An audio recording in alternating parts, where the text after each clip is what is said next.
नमस्कार, मायबाप रसिको. मी दत्तप्रसाद अंबर्डेकर, ठाण्याहून.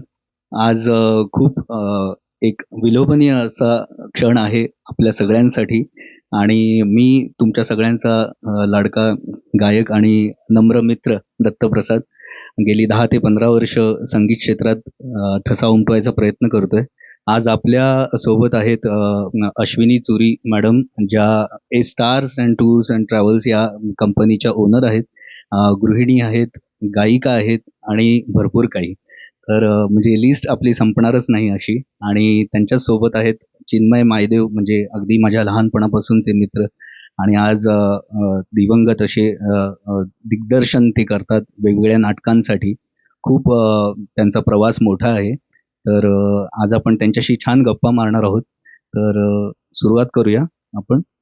तर कसं वाटतंय? आधी पहिली गोष्ट चिन्मय सांग मला. तुझं मत जाणायला आवडेल. सर्वात आधी खूप खूप सगळ्यांचे धन्यवाद. आणि आता जसं हॅलो, येतोय आवाज? हां, तर दत्तप्रसाद जसं म्हणाला की माझा मित्र आहे लहानपणाचा, तसंच आमच्या दोघांचं मैत्रीसारखं नातं आहे. कायम आम्ही दोघं एकत्र काम पण केलेलं आहे. आज इथे येताना खूप एक वेगळा अनुभव आहे. पॉडकास्टच्या नावाखाली मी आज तुमच्यासाठी भेटायला आलो. कधी योग असा कधी आला नाही.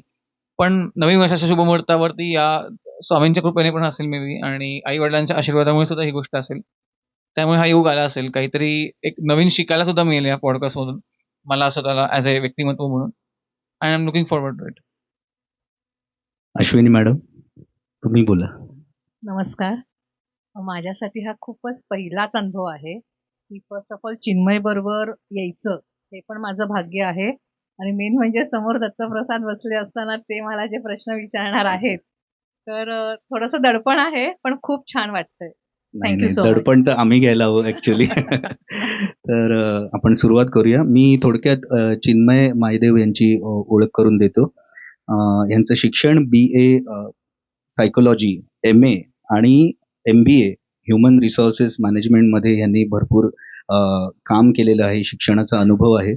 तसंच नाटकातील प्रवास आता मी सांगतो तुम्हाला, की डोरेमॉन, भीम, निंजा टॉम या सुप्रसिद्ध सिनेनाट्याचे अभिनेते आणि लेखक दिग्दर्शक प्रवीण कुमार भारदे यांच्या दिग्दर्शनाखाली केलेली टॉमची भूमिका चिन्मयने साकारली होती. अतिशय फेमस झालं होतं ते.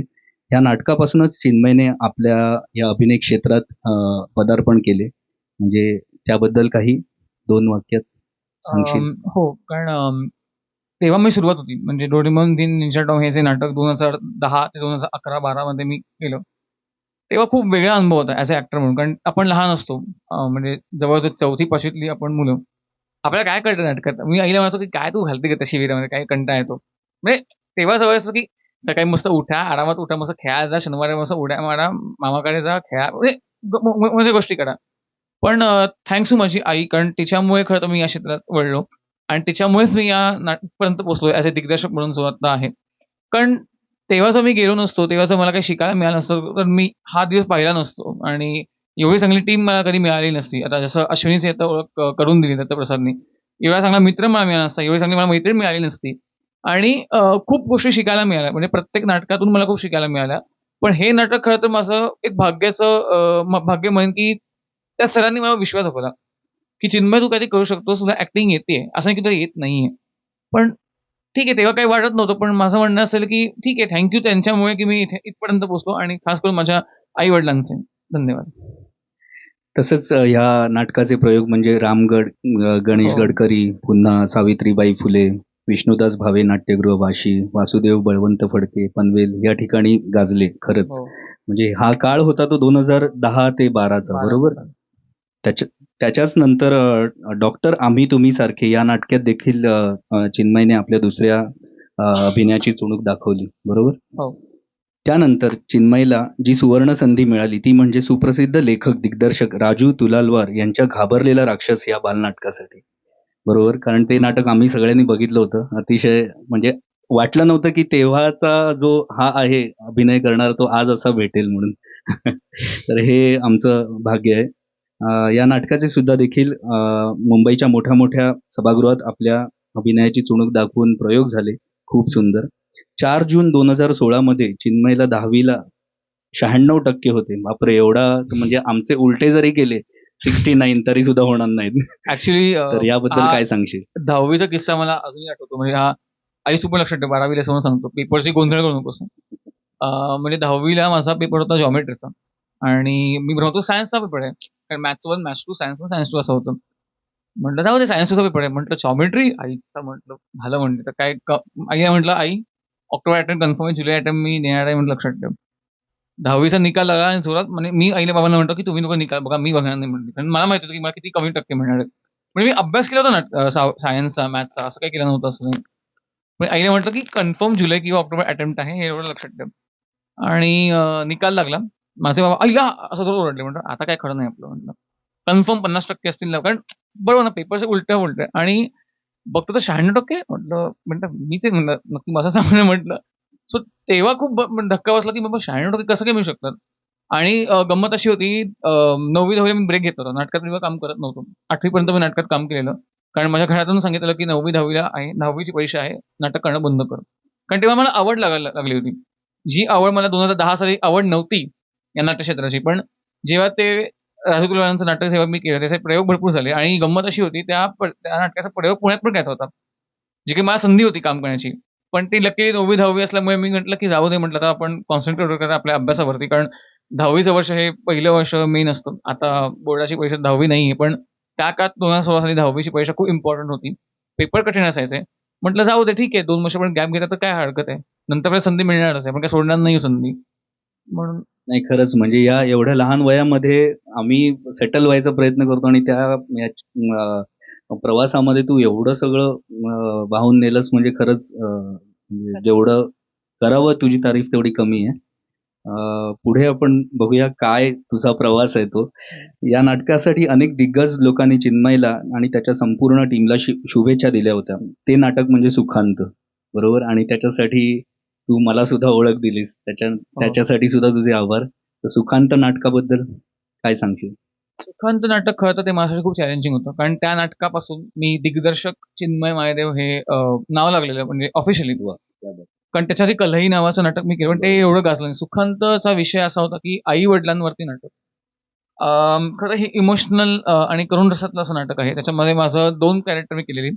एक पुण्यात असताना पॉझिटिव्ह जो विशाल नावाचा मुलगा होता तो केलेला, आणि सुखांत मुंबईत जेव्हा दामोदरला हॉल केला तेव्हा निगेटिव्ह कॅरेक्टर माझं होतं. जेव्हा मी हे नाटक वाचलं, म्हटलं की चला आता ऍक्टर म्हणून काम करायचं, आणि तुम्हाला खोटं वाटेल, आमचा प्रयोग होता पुण्यामध्ये 22 मे 2022ला. नाही सॉरी, 7 मे 2022ला आमचा प्रयोग होता. 8 मे माझा वाढदिवस आणि 7 मे आमचं नाटक होतं. गंमत अशी होती, 4 मेला मला फोन आला प्रोडक्शन करून. म्हटलं श्रीरंग तुला नाटक बसवायचंय. म्हटलं कुठलं? म्हटलं हे नाटक बसव म्हटलं तू. मी त्यांना म्हटलं सर मला काही जमणार नाही, कारण मी कधी केलंच नव्हतं. कारण कॉलेजमध्ये नाटकं वेगळी आणि मेन स्टेजवरती नाटकं करणं वेगळं. म्हटलं मला जमणार नाही, म्हटलं तुम्ही दुसरा बघा का होतं. मी ऍक्टिंग पण कळेल ना, म्हटलं काही प्रॉब्लेम नाहीये मला. मग ते म्हणाला की नाही तुझ्यावर मला विश्वास आहे, तू करून दाखवशील. आणि तेव्हा मी एसवायला होतो. एसवायला होतो मी तेव्हा 2022 मध्ये, कोविडची गोष्ट होती ती. पण मी करीन म्हणतात, प्रयत्न काही म्हणतात. जर फसलं नाटक तर मला मी माफ करा, जर झालं तर उत्तमच आहे. पण ते नाटक जेव्हा झालं आमचं, आणि तो विषय असा होता की त्यांचा सख्खा मुलगा जो शंतनू जोशी हे पात्र होतं माझं, आणि त्याच्या आईचं नाव शर्वरी आणि वडिलांचं नाव विक्रम, असं काहीतरी ते नाटकाचं नाव वडिलांचं माझ्या. त्याच्यामध्ये मी माझ्या सख्ख्या आई वडिलांना घराबाहेर काढतो माझ्या बायकोच्या सांगण्यावर. आणि आजकाल तुम्ही मला खरं सांगा, आता तुम्ही जे प्रेक्षक आहात, आजकाल आई वडील कोण दत्तक घेतं का? नाही घेत दत्तक. त्यांना असं वाटतं की म्हातारं झाडे त्याला जाऊ गेलं तर कठोर झालं तर त्याचा काय उपयोग आहे. पण नाटकात तेच होतं ना. आणि त्या नाटकाचा इतका शेवट असा गोड आहे, म्हणजे जेव्हा मला माझ्या आई वडिलांची चूक कळते की मी किती चुकीचं निर्दयी वागलो त्यांच्याशी, आणि त्या मी घरी आणायला गेलेलो असतो, तेव्हा ना माझे विशाल नावाचा जो मुलगा होता, त्यांनी त्याला दत्तक घेतलेलं असतं आई वडिलांना, त्यांनी माझ्या आई वडिलांना. मी विचारतो विशालला की काय रे बाबा, माझे आई बाबा कुठे आहेत? तेव्हा माझी बायको पण असते माझ्या नाटकातली, माझी मुलं पण दाखवतात, नील आणि विता हे कॅरेक्टर होतं. तर म्हटलं काय रे आई बाबा आहेत का म्हटलं माझं. तो म्हणतो आहेत ना, आहेत. मग तेव्हा काय करतो, कळशी आणतो आणि त्या कळशी चिठ्ठी असते, आणि तो म्हणतो की ते दोघं फिरायला गेले युरोपला. पण प्रॉब्लेम असा झाला, युरोपमधून ते येत असताना मुंबईत त्यांचा अपघात झाला आणि अपघातात दोघंही ऑफ. जेव्हा मी पत्र वाचतो त्यात लिहिलेलं असतं, आम्ही जिवंत आहोत. तू जसा आम्हाला धक्का देऊन घराबाहेर काढलंस, तुला धडा शिकवण्यासाठी ही कल्पना विशालची, तुला वेळीस नक्की यावे, आणि आमच्या विश्वाचा साखरपुडा आहे, नक्की यावे, पत्ता खाली लिहिलेला आहे. तुलाच तुझे नकोसे झालेले आई बाबा, असं हे पत्र देऊन माझ्या हातात जेव्हा म्हणजे तेव्हा आपल्याला कळतं की आपले आई वडील आपलेच असतात. कारण आपले आई, माझं म्हणणं असं आहे की आई आणि वडील अशी गोष्ट आहे ना की ती नाही राहू शकत आपल्या, कारण आपण जोपर्यंत आहोत ना या जगात तोपर्यंत ते आहेत. आणि जोपर्यंत ते नाही आहे जगात, म्हणजे चंद्र आणि सूर्याचं मी त्यांना उदाहरण देतो. चंद्र म्हणजे कसा असतो मला माहिती आहे, रात्री प्रकाश येतो. सूर्य असतो तेज असतो, सूर्य म्हणजे वडील आणि चंद्र म्हणजे आई. कारण या दोघांचं असं असतं की एकदा दोघांना ग्रहण लागलं ना, एकाला जरी ग्रहण लागलं, सूर्यग्रहण किंवा चंद्रग्रहण, तुमचं आयुष्यात काही होऊ शकतं. तुम्ही पैसे कमवा, काही करा, पण एक वेळ आई किंवा वडील दोघांपैकी कोणीही जर गेलं तुमच्या आयुष्यातून, तर तुम्ही पोरके तर बनताच, तुम्हाला कोणीही विचारत नाही. पैसे कमवा किंवा नका कमवू, पण शेवटी तेच आपले कर्ते करावे असतात, त्यांना दुखून कधी जाऊ नये असं माझं म्हणणं आहे. असंच नाटक आहे सुखांत, तुम्ही नक्की युट्यूबवर बघा ते, मी लिंक सेंड करेन नक्कीच तुम्हाला. नक्कीच. कलांतर या ऑटिझम मुलांवर आधारित असलेल्या नाटकाची चिन्मयने तुषारची भूमिका साकारली होती. या नाटकात देखील चिन्मयला उत्कृष्ट दिग्दर्शक आणि अभिनेता म्हणून गौरवण्यात आले होते 2021 आणि 22 या काळामध्ये. वात्सल्य या नाटकात देखील चिन्मयने दिग्दर्शन केले होते. निर्णय या नाटकात देखील दिग्दर्शन केले होते 2023-24, म्हणजे हल्लीच म्हणू शकतो. ह्या नाटकात चिन्मयला उत्कृष्ट दिग्दर्शक म्हणून गौरवण्यात आलं होतं, त्याबद्दल अभिनंदन. आणि पुन्हा एकदा. गंमत अशी होती, त्या नाटकाकरता हा स्वतः आला होता गेस्ट म्हणून आमच्या थँक्यू. बक्षीस समारंभाच्या दिवशी. झाले मोकळे आकाश या नाटकात चिन्मयने सौ कल्पना पोंक्षे लिखित दिग्दर्शित यांच्या नाटकामध्ये चिन्मयने राहुल ही भूमिका साकारली होती 2022 काळामध्ये. आणि विनायक गणेश वजे महाविद्यालयात चिन्मयला घोषवाक्य स्पर्धेमध्ये द्वितीय क्रमांक मिळाला होता. म्हणजे एवढा सगळ्या प्रवासात सगळं अचीव करणं खरोखरच एवढ्या कमी वयामध्ये हे शिकण्यासारखं आहे. चिन्मय, तुझ्यापासून एनर्जी घेण्यासारखी आहे सगळ्यांचीच. आकांत या नाटकाच्या लेखिका, दिग्दर्शिका, निर्मात्या, प्रेरणा फाउंडेशनच्या संस्थापिका सौ दीप्ती कुलकर्णी यांच्या आकांत नाटकासाठी चिन्मयला के अत्रे या सभागृहात प्रमुख अतिथी म्हणून गौरवण्यात आले होते 2024 मध्ये. BMCच्या वॉर्ड या स्पर्धेसाठी चिन्मयला प्रमुख अतिथी आणि प्रमुख परीक्षक म्हणून गौरवण्यात आले होते 2024 आणि 25, म्हणजे अगदीच हल्लीच. या नवीन वर्षाच्या मुहूर्तावर स्टार टूर्स अँड ट्रॅव्हल्स प्रस्तुत जिव्हाळा या नाटकात चिन्मयने या नाटकात श्रीरंग भूमिका उत्कृष्ट सादर केली होती आणि या नाटकात देखील त्यांचं दिग्दर्शन होतं. या अष्टपैलू व्यक्तिमत्वाचा आपण जोरदार टाळ्या वाजवून अभिनंदन करूया. मस्त. तर खरोखरच म्हणजे हा प्रवास सुंदर आहे. खरं तर जिव्हाळा नाटकाचा मी उल्लेख सांगतो. खरं तर हे नाटक जे आहे ते खरं तर वर्षा रत्नागिरीकरांचं नाटक आहे. ऍक्च्युली आम्ही एक नाटक बघत होतो की आम्हाला कुठं नाटक मिळतंय का, एक कौटुंबिक नाटक, आणि त्या नाटकाचं कास्टिंग झालं होतं. तर गंमत अशी होती, माझी प्रत्येकाला माहिती आहे की आता अश्विनी सुद्धा या नाटकात त्यांनी काम केलं आईचं, पण ऑडिशन ही जी पद्धत असते, प्रत्येक दिग्दर्शकाची पद्धत खूप वेगळी असते की तो एक स्क्रिप्ट देतो प्रत्येकाला किंवा प्रत्येकाचा कथानक वाचून दाखवतो. जेव्हा मी अश्विनीला सांगितलं की अश्विनी तो एक कॅरेक्टर करायचा, आईचा रोल आहे नाटकामध्ये, आणि तेव्हा मी तिला पहिल्यांदा भेटलो. म्हटलं अश्विनी असं नाटक आहे, मी सुद्धा आधी मॅडम म्हणतो, कारण कसं असं माझी पद्धत अशीच आहे की प्रत्येक आधी आहो जाऊ करणं आणि मग त्यांना काय मावशी किंवा नावाने हाक मारायचं असेल तर ते. म्हटलं तुला एक नाटक करायचंय, एक मतिमंद आई, वेड्या आईचा रोल करायचा आणि जो पदेसिव्ह रोल आहे, म्हणजे मी ते कॅरेक्टर केलं होतं मातृत्व नाटकात. त्याच्यात म्हटलं तुला तो रोल तुला करायचा आहे. ती म्हणाली की मला नाही जमत आहे. म्हटलं तू कर, म्हटलं प्रयत्न करायला काय हरकत आहे, मी स्वतः म्हटलं काम करेन तुझ्याबरोबर. आणि आमच्या नाटकाच्या लेखिकाच्या वैशाली करण त्यांनी स्वतः या नाटकात काम केलं होतं ऑडिशनमध्ये. म्हटलं अश्विनी एक तर काय होईल, होतं हो, नाही तर नाही, प्रयत्न करायला काय हरकत आहे. आणि तिने तिने ऑडिशन दिली, तुम्हाला खोटं वाटेल, मी त्या दिवसानंतर I was a big fan of her. म्हणजे अभिनय कसा करावा आणि अभिनय कसं शिरावं ते त्या बायकोने शिकवलं. थँक्यू अश्विनी. आणि एवढी चांगली को आर्टिस्ट मिळणं आणि त्या नाटकाचं सहाय्यक दिग्दर्शन करणं आणि प्रत्येक वेळा मला मदत करणं, कारण शिवाय मग बॅक बँड. कारण कुठलीही गोष्ट आम्ही दोघं एकमेकांना विचारतो की अश्विनी मला असं वाटतंय की तुला कसं वाटतं तू सांग. आणि जर असं असेल ना, जर आपल्याला कोणतरी सपोर्ट करताय मागून खंबीरपणे की बाबा तू भीती कशाची, ते गाणं आहे, तू चाल पुढे तुला कशाच्या भीतीची, त्याचे गाणं आहे, ती माझ्या खंबीरपणे माझ्या पाठीशी फ्रॉम डे वन ते शेवटच्या प्रयोगापर्यंत की चिन्मय काही हरकत नाही, मी आहे, आपण सांभाळून घेऊ. आणि तिने ते करून दाखवलं. नाही, आणि अशी एनर्जी मलाही जाणवली. म्हणजे जेव्हा अश्विनी मॅडम आल्या ना आतमध्ये, तेव्हा मला असं वाटलंच, म्हणजे त्यांचं कुटुंबीय म्हणजे आल्यानंतर मला असं वाटलं, अरे म्हणजे तू जो फोटो पाठवला होता आधी, म्हटलं त्याच्यामध्ये वेगळ्या दिसतं, आता एकदम जबरदस्त, म्हणजे असं काहीतरी भारदस्त म्हणतात ना तसंच व्यक्तिमत्व आल्यासारखं वाटलं. म्हणजे पॉझिटिव्ह जी एनर्जी असते ना ती मला वाटली, म्हणजे संपूर्ण चुरी फॅमिलीचीच, तर त्याच्यासाठी Thank you. खरंच म्हणजे exactly चांगलं वाटलं म्हणजे मला. मी थोडंसं इंटरप्ट इथे हा. करीन नाही नाही की बोलत. जो पॉझिटिव्हनेस आला तो माझ्या बरोबर होता. हा, वा, म्हणजे क्या माझ्या बात. फॅमिली शिवाय मी ऍब्सोल्युटली काही करू शकत नाही. खरंच. त्यांचा सपोर्ट आहे म्हणून मी तेही केलं. मी ह्यालाही सपोर्ट हा, करू वा. शकले जसं हा म्हणतोय आणि आज मी इथेही येऊ शकते. क्या बात, क्या बात. तर हे म्हणजे हे मला हे खूप छान वाटलं आता वा. तुमच्याकडून ऐकून. पण हो, मी माझी पॉझिटिव्हिटी माझ्या बरोबरच घेऊन आले. आणि ना खरं Absolutely. सांगू का तुम्हाला, म्हणजे देवान अनन्या सुद्धा सपोर्ट जी करत होती ना मागे, म्हणजे ती बोलत नाही, खूप शांत आहे ती, पण तिच्या चेहऱ्यावरून कळतं की बाबा तिला काय वाटतंय की दादा आपण असं करूयात का.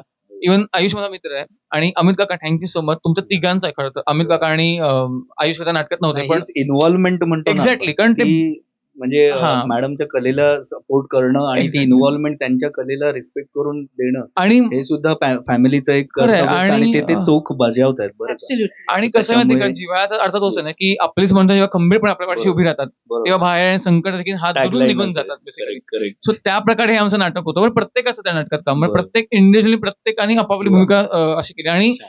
तेव्हा आम्हाला कधी वाटलं पण नाही की हे करतील की नाही. कारण तुम्हाला खोटं वाटेल, आमचं 5 दिवसाचं नाटक होतं. आयुष त्यांचं पाठांतरच नव्हतं. आणि आमच्या गंमत अशी होती, मी खूप प्रॅक्टिकल आहे माझ्या कामात, नातीगोती मी आणत नाही. आणि गंमत अशीच होती, आमच्या नाटकामध्ये आदल्या दिवशी म्हणजे आमची तारीख 3 तारखेला आमचं नाटक होऊन गेलं, जून त्याच्या आदल्या रविवारी एक बाई आमच्या नाटकात काम करत होत्या, त्यांचा अजिबात पाठ नव्हता, एकही संवाद नाही. 4 महिने नाटकाची रिहर्सल आहे. तुम्ही सांगा 4 महिने प्रॅक्टिस होती की नाही. बऱ्यापैकी पाठ होतं.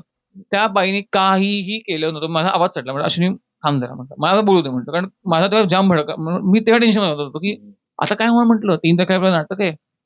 आणि तुला खोटं वाटेल, माझी मावशी या नाटकात काम केलं, त्या रखमाचं कॅरेक्टर स्वाती राणे म्हणून त्यांचं नाव आहे. ते तिचं आमच्या सगळ्यांच्या नाटकामुळे आमचं नाटक हाऊसफुल झालं. कोणा खरं वाटलं सांगा, तो आठवडाभरात नाटक बसत नव्हतं आम्हाला. मी म्हटलं अश्विनी काय होणार नाटकाचं, आपण पैसे लोक घेतलेत, तिकीट लावलंय यायला, म्हणजे येतील की नाही लोक पहिला. ठीक आहे, आपलीच माणसं होती नाटकाला, काही प्रॉब्लेम नाहीये. पण तुम्हाला यू डोंट बिलीव्ह इट, आमच्या नाटकाला 127 कमेंट्स आहेत 5 दिवसात युट्यूबवरती.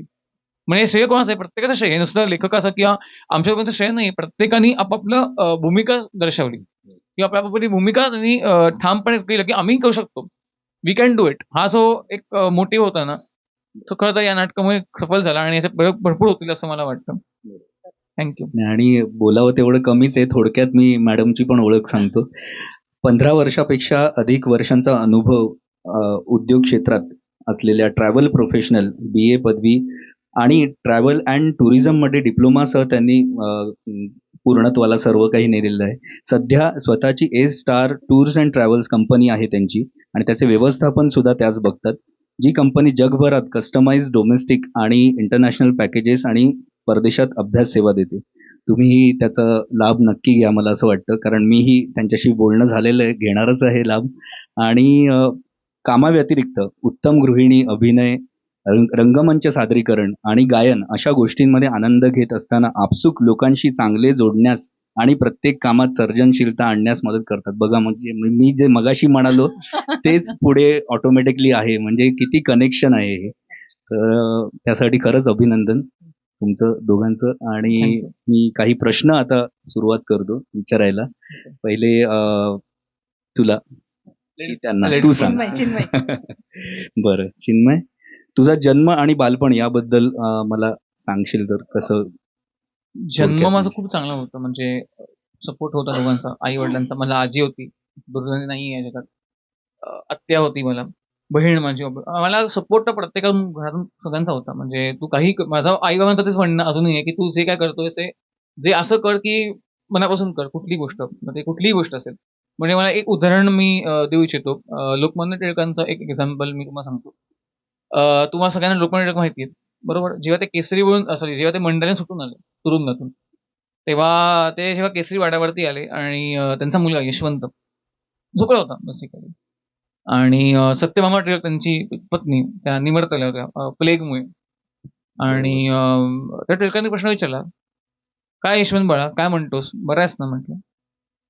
तो म्हणतो की अण्णा बरं आहे. मी म्हटलं काही नाही झालं मला.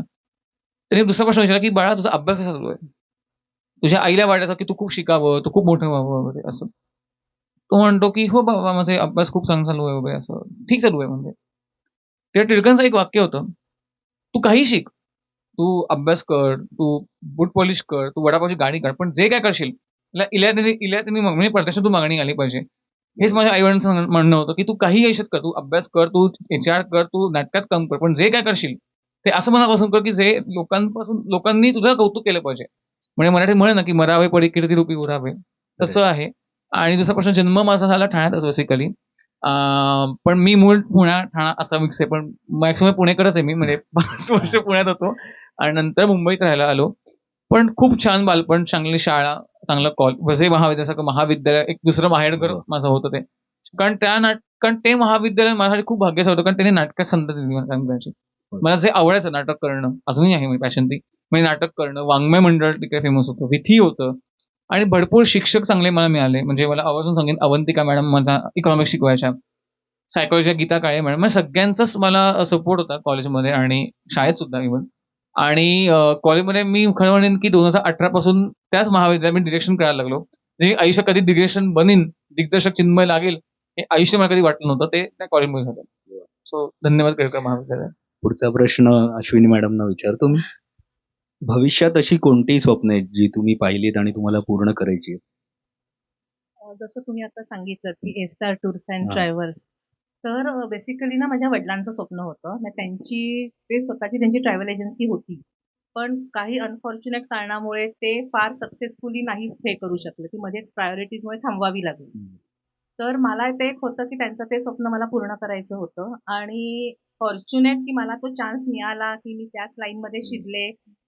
मला लग्नानंतर मला माझ्या नवऱ्याचा प्रचंड सपोर्ट होता. तोही त्याच लाईनमध्ये आहे. फक्त म्हणजे ही जर टोटली वेगळा म्हणजे ट्रॅव्हल लाईनच आहे, पण वेगळी पद्धत आहे.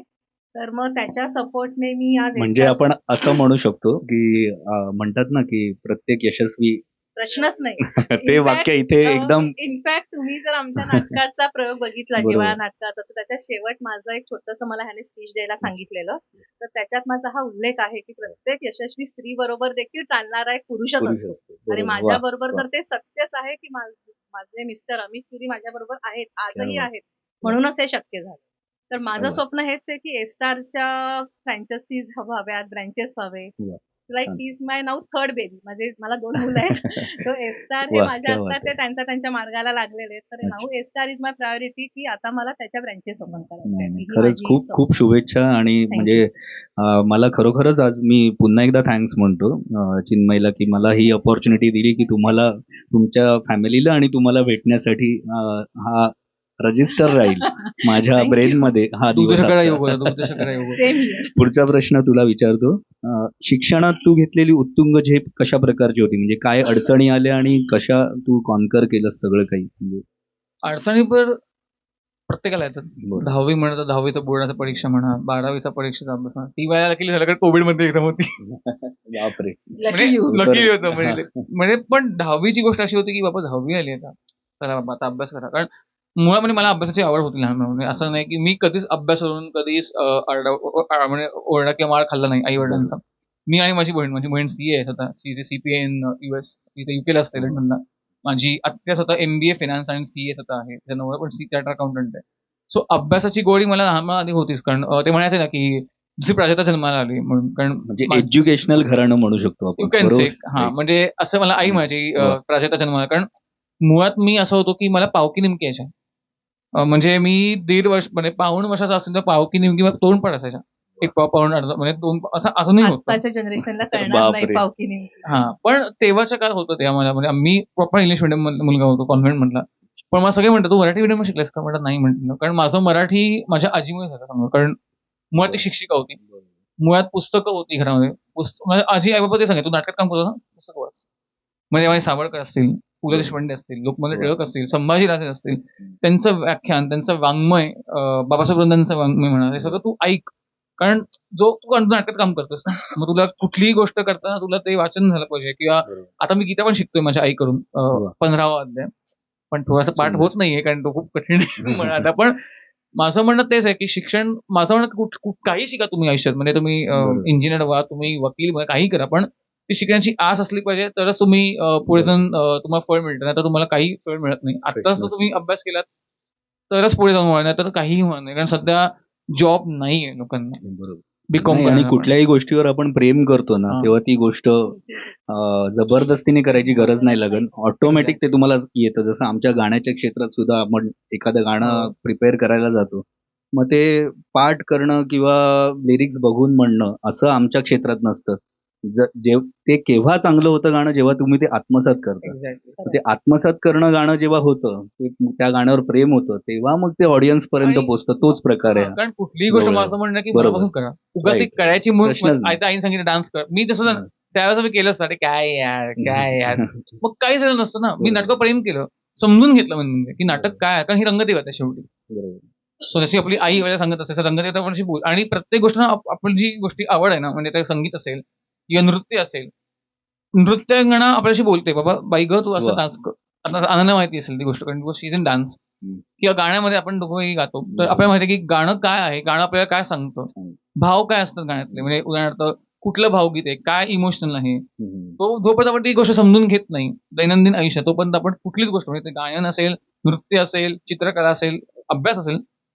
आणि ह्या गोष्टी सगळ्या अप्लाय होतात मग सगळ्याच हा. गोष्टींवर, नाही का? पुढचा प्रश्न मी मॅडमना विचारतो. या तरुण पिढीला तुम्ही कोणत्या प्रकारचा आणि कसा म्हणजे संदेश द्याल तुमच्या जर्नीला बघता? बापरे, तरुण पिढीला म्हणण्यावर मी म्हातारी नाहीये नाही, फर्स्ट नाही. Of all. पण ओके, तरुण पिढीला म्हणाल तर मी जे माझ्या मुलांना सांगेन तेच सांगेन की पेशन्स ठेवा.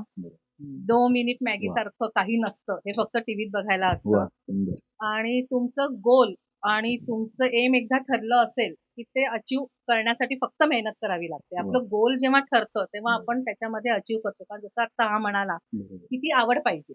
बरोबर. आजकाल पॅरेंट्सना पण थोडंसं एक हे आहे की पॅरेंट्सनी पण मुलांना जे हवंय ते करू द्यावं, त्यांच्यावर जबरदस्ती करू नये. जर एखाद्याला बीकॉम करायचंय तर तू बीएससीच कर, तू इंजिनियरच हो, हे प्रेशर घरनं नको.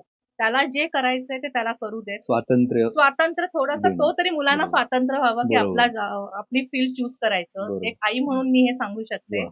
आणि अदरवाईज फक्त मुलांचं पण ते कर्तव्य आहे की जेव्हा आई वडील फ्रीडम देतात तर त्याचं अंडू ऍडव्हान्टेज न घेता की जे तुमचं एम आहे ते अचीव बरोबर. करा बरोबर. किंवा त्याच्यावर प्रेम करा, जसं हा आता म्हणाला की ते बरोबर. आपोआप अचीव होईल. बरोबर.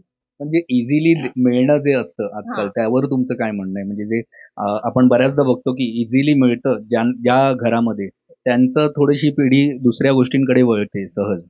पण मग ते पण दोन्ही आहे, म्हणजे every coin has two side. बरोबर. म्हणजे मी असं नाही म्हणणार की पॅरेंटिंग मध्ये काहीतरी चुकते. कदाचित पेरेंट्स पण असे असतात की अरे आपल्याला नाही मिळालं पण आपल्या मुलांना मिळालं पाहिजे. आजकाल हा पण एक दृष्टिकोन असतो.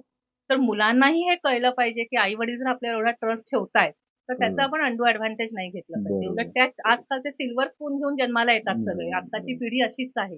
तर त्याचा फायदा त्यांनी करून घेतला पाहिजे. आणि हे मुलांना आता कळलं पाहिजे काय चांगलं काय वाईट. संगतीवर बऱ्याच गोष्टी डिपेंड असतात. त्याच्यामुळे आई वडील प्रत्येक मुलालाच चांगले संस्कार देतात.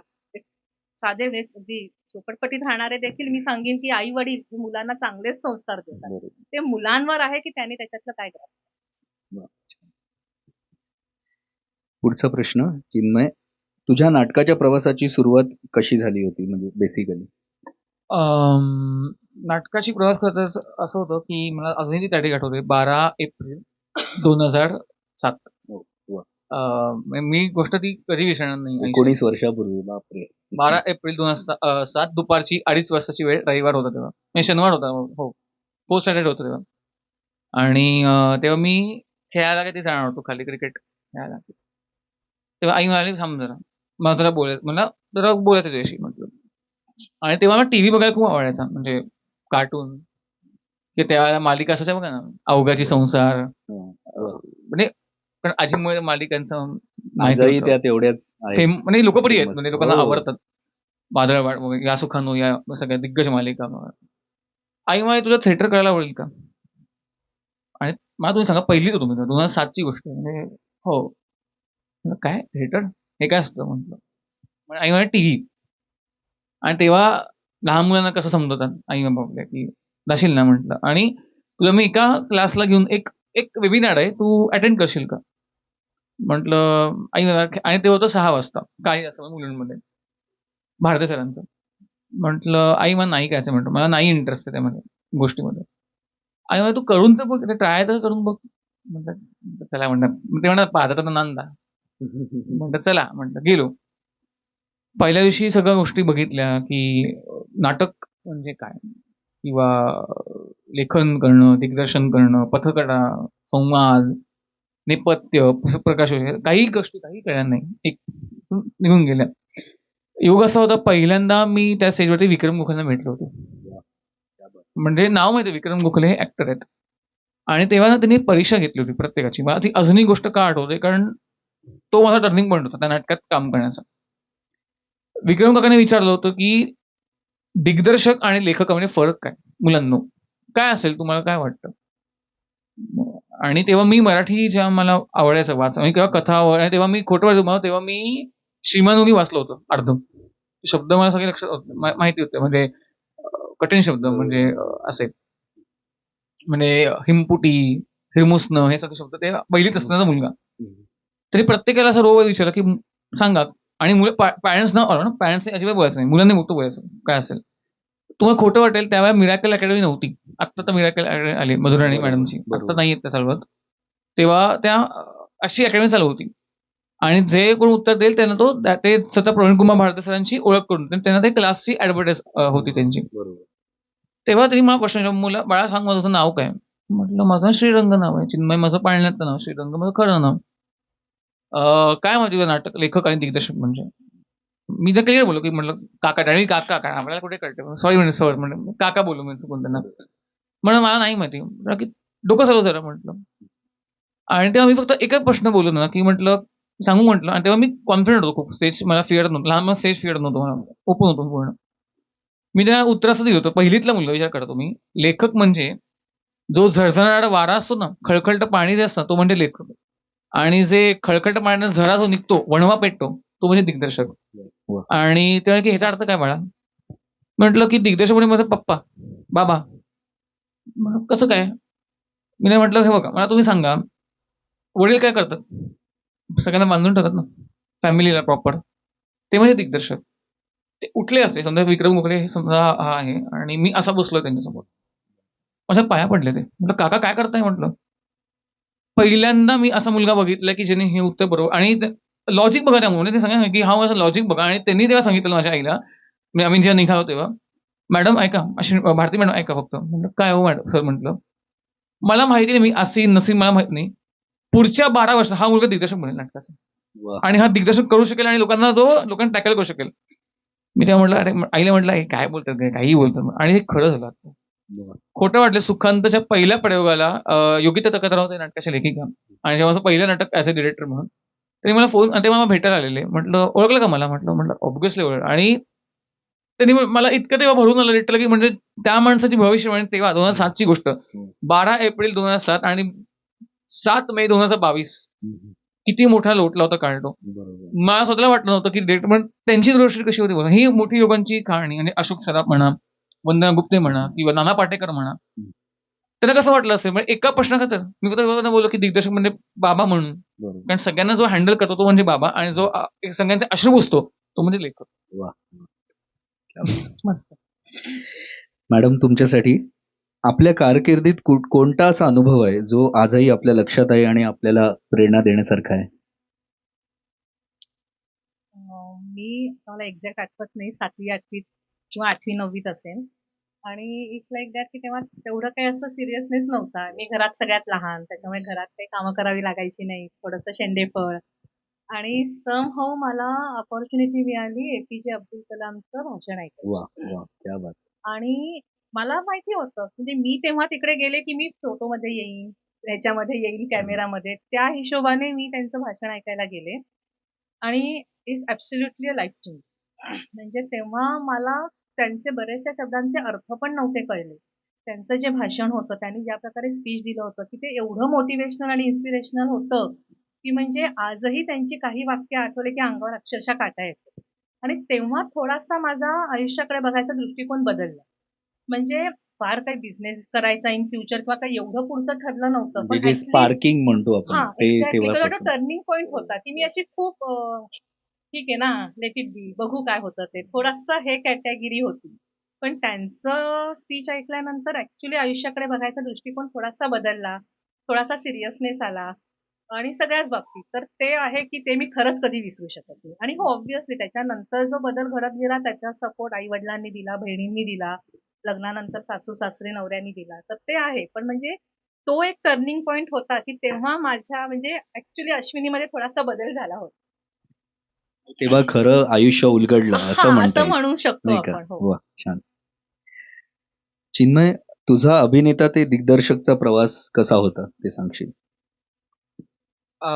खूप कठीण होता. म्हणजे ऍक्च्युली मी तुम्हाला असं म्हटलं 8वी पर्यंत मी नाटकात कामं केली.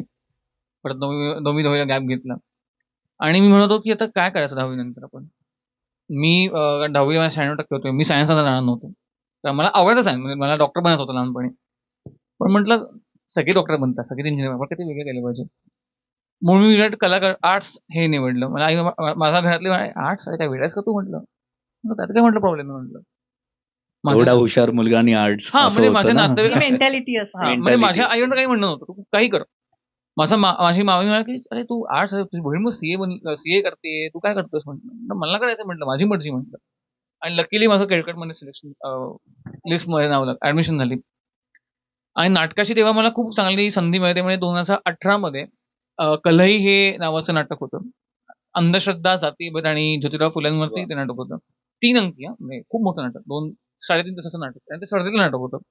इंटर कॉलेजेस स्पर्धा आहेत आणि रुईया, रुपारेल, केळकर, बेडेकर, नंतर मग तुमचं हे कुठलं बरं, सिम्बॉसिस वगैरे सगळं. त्या नाटकात मला ज्योतिराव फुलेंची संधी मिळाली काम करण्याची. आणि ना एक शब्द अडला होता लेखकाला. लेखक माझा मित्र गणेश पाटील म्हणून. तर तो एक अंधश्रद्धेची एक आरती होती. ती तेव्हा सापडत नव्हती, की बाबा काय आपण एक कॉमेडी आरती करावी. म्हटलं काय करावी? तो लेखकाला म्हणजे सगळ्यांना काही कोऑर्डिनेटर सांगा जरा. मी तर फक्त एकच आरती म्हणत आरती अजूनही आठवते. सगळे हसतील इकडे, पण ती खूप कॉमेडी आरती होती. तर ती आरती अशी होती. यो यो माय चमडी बाबा, म्हणजे चमडी म्हणजे यो यो माय चमडी बाबा, सर्वांचे लाडके बाबा, दर्शन घ्या चमडी बाबा, ओ ओ ओ. चमडी म्हणजे काय? चंद्रकांत म्हणजे हिंदू, मुझाफर म्हणजे मुसलमान आणि डिकोस्ता. तसंच चंद्रकांत मुझाफर डिकोस्ता, चमडी हे माझं पूर्ण नाव. आणि डिकोस्ता म्हणजे कारण काय ह्याचं असं होतं, की म्हणजे मी सगळ्यांचा लय आहे. अंधश्रद्धा म्हणून ते कॉमेडी नाव आहे, म्हणून चमडी असं ते आम्ही नाव ठेवलं. त्यानंतर ते नाटक झालं, एवढं खास लोकांना आवडलं नाही. तेव्हा माझा मूड गेला. म्हणलं जाऊ दे म्हटलं, गेलं उडत जाऊ दे. आपल्याला काय जमत नाही म्हटलं डिरेक्शन करायला, जाऊ दे. 19 साली ऑब्व्हियसली एफ-वायला आलो फर्स्ट इयरला. 18 साली 12वी झाली, 92% मिळाले 12thला. कसे नंतर अभ्यास केला म्हणून. मी तो खोटं वाटे 12वी काही अभ्यास केला नव्हता. म्हणजे लिटरली 12वीला माझा असं होतं, की मला ताप होता. म्हणजे बोर्डाच्या पेपरच्या दिवशी माझा पहिला पेपर इंग्लिश होता. तेव्हा मला 101 ताप होता आणि मी तसा पेपर गेला. म्हटलं ठीक आहे जाऊ दे म्हटलं 12 आपण आर्ट्सच करायचं, सायकॉलॉजी मला इंटरेस्ट होताच. पण 2021 मध्ये 20 मध्ये मला फोन आला. आणि तो फोन होता अखिल भारतीय साहित्य संमेलनाचे उपाध्यक्ष योगिता तकतरावांचा, सुखांत नाटकाचा. त्या नाटकापासून माझी जी काय डिरेक्ट जर्नी सुरू झाली. मग त्या नाटकात सगळ्यांनी म्हणजे शंकर महादेवन सरांनी बाईट दिलेल्या नाटकाला, अशोक पत्की, दीप्ती भागवत, नंतर शिवाली परब यांनी स्वतः या नाटक बघायला आला होता. तर म्हटलं आपण कधी करू शकतो, आपण डिरेक्शन करू शकतो. तो जेव्हा तो कॉन्फिडन्स आपल्याला जेव्हा येतो ना, आणि जेव्हा दिग्दर्शक म्हणून आपल्याला जेव्हा नाव लागतं आणि जेव्हा आपल्याला कोणतरी आपल्या घरातून सोडून आपल्याला कोणतरी पाठीशी करायला बिंदास रे आम्ही आहोत रे, आणि जेव्हा तो नाव पुकारतो ना तेव्हा खूप इमोशनल व्हायला होतं, की चिन्मय मध्ये कुठे होता आणि चिन्मय मध्ये कुठे आहे आता. आणि एकदा तो स्वतःवर विश्वास आला, की मग हां. माणूस थांबत आणि नाही. माझं म्हणणं तेच आहे, की स्वतःवर तुम्ही बरोबर. जितका विश्वास ठेवा ना, तितकं तुम्ही यू कॅन अचीव्ह एनिथिंग. आता बघा ना, तुम्ही जिव्हाळा नाटक आलं, प्रत्येक वर्षी नवीन नाटक येत आहे. 20 साली सुखांत केलं, 21 साली मातृत्व निर्णय केलं, 22 साली वात्सल्य केलं, 23 ला निर्णय केलं, 24 ला कुठलं केलं बरं? मला आठवत नाही. 25 ला जिव्हाळा केलं. म्हणजे लिस्ट गोज ऑन. म्हणजे माझं म्हणणं तेच आहे, की तुमच्या स्वतःचा विश्वास असेल ना, तर तुम्ही काही करू शकता. कुठली पण बरोबर. क्षेत्र असेल तर. अश्विनी मॅडम, तुमचा काय अनुभव होता? जिव्हाळामध्ये काम केलं तुम्ही आणि आम्ही सगळ्यांनीच बघितलं ते YouTubeवर आणि सगळीकडेच आता फेमस आहे. तर चिन्मय सोबतचा अनुभव आणि नाटकाचा अनुभव जिव्हाळाचा कसे मोमेंट्स होते ते? जिव्हाळ्याचा अनुभव तर खूप सुंदर होता. म्हणजे माझ्यासाठी तो पहिला म्हणजे माझं पहिलंच नाटक आहे.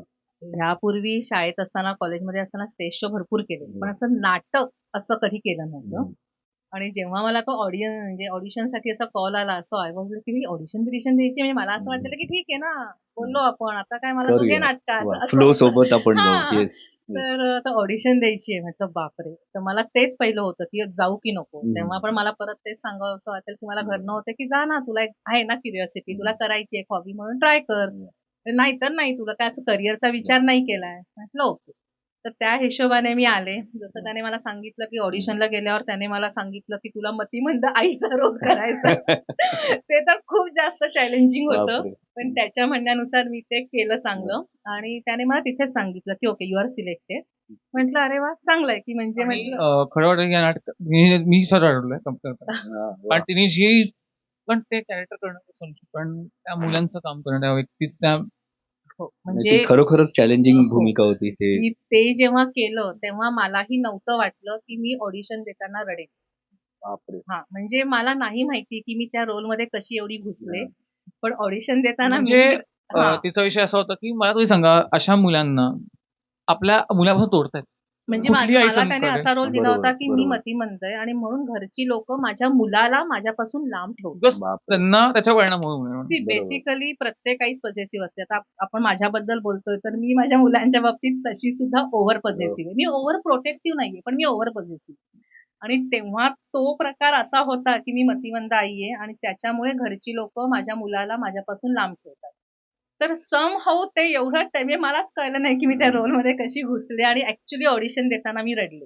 सो माझ्यासाठी पण ते शॉकिंग होतं. म्हणजे हे खरोखर प्रोफेशनल लेवलचं घडलं. असावं. कारण हे आपण ऐकतो ना, बघतो आपण तुम्हाला किती अभिनय सारे बघ- मोठे मोठे तुम्हाला जर तिचा अभिनेते. अभिनय बघायचा असेल तर बघू बरोबर. शकता तुम्ही. नाही नाही गोष्टीला. प्रश्नच नाही. आणि आपण बघतोच ना, म्हणजे हे मगाशी जी नावं घेतली चिन्मयने, नाना पाटेकर म्हणा किंवा तर ह्या लोकांचं जे आहे म्हणजे करता करता रडणं, करता करता एक्सप्रेस होणं, नाही तर म्हणजे हे खरं अभिनय क्षेत्रात हो, पण- उतरणं आहे मॅडम म्हणजे नाही खरंच. थँक्यू म्हणजे तुम्ही खूपच मोठी नावं घेतली पण म्हणजे हो त्यावेळेला ते घडलं ही गोष्ट खरी आहे.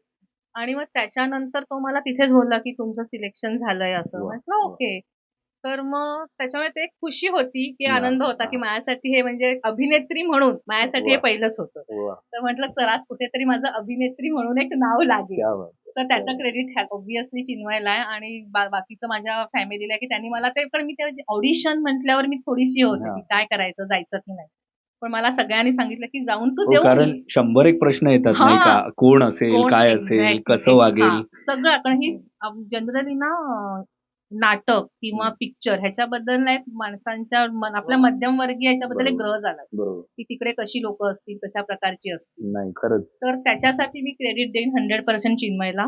आणि तेवढाच विश्वास माझ्या मिस्टरांनी माझ्यावर ठेवला की अरे तू बिंदास जा काय नाही कर तू तुला काय करायचंय. नाही आणि तो योग यावा लागतो ना, यावा चांगली लागतो. माणसं मिळण्याची. कारण absolutely. जसं मगाशी त्यांनी मला विचारलं की पूनम म्हणून आमच्याच एरियामध्ये एक छोटीशी बालकलाकार आहे, तिला ऍक्टिंगसाठी म्हटलं हा कोण ओळखीचं आहे. म्हटल्यानंतर मला ते माझ्या एरियामध्ये ती विचारत होती की हे सर चांगले आहेत ना. मग मी पटकनच म्हणजे आपल्या मनात येत नाही ना काहीच की बरोबर अरे ऍब्सोल्युटली चांगले आहेत. कारण प्रश्नच नाही म्हणजे फिमेल ऍक्ट्रेस किंवा ते Absolutely. क्षेत्र म्हटल्यावर लोक चाचपळणी करतात की काय असेल कसं असेल. खरंय. पण मी लगेचच माझ्या तोंडून म्हणजे ही खरोखरच त्याची पोचपावती त्याने स्वतः कमवलेली आहे Absolutely. की दिग्दर्शक म्हणून एक कॅरेक्टर म्हणून चांगलं राहणं सगळ्यांशी त्या क्षेत्रामध्ये तसं खरंय. हे करणं.